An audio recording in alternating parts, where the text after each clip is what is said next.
Hi, this is Zim with New York City Photo Safari, and today I'm going to address the over-under debate. Very often people believe that you should be underexposing your images rather than overexposing your images, and so today I'm going to show you why that's probably not a good idea. So here we have three images of the World Trade Center. We have a normally exposed image, we have an overexposed image, and we have an underexposed image. What I'm going to do is I'm going to take my over and my underexposed image, and I'm going to make them look like my normally exposed image by changing my settings. This is Adobe Camera Raw. So as you can see, I just changed my overexposed image to look like my normally exposed image. That looks pretty close, I think.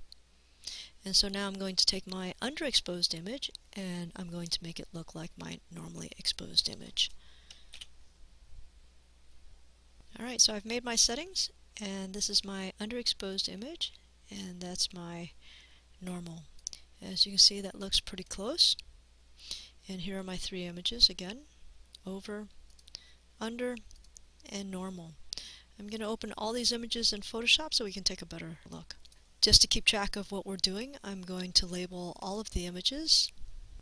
This is my normal image. This is my under.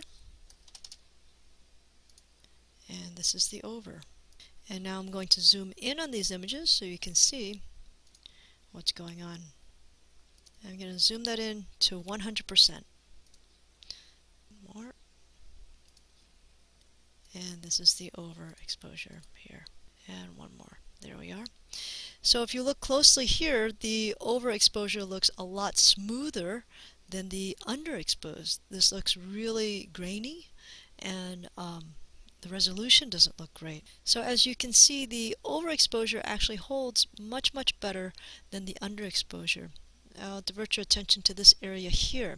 There's a little more detail in the underexposure, but overall, again, the image looks much better in the overexposure.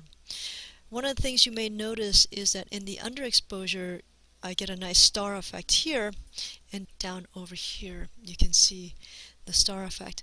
And that's because I chose to change my aperture rather than my shutter speed to control the over and under exposure.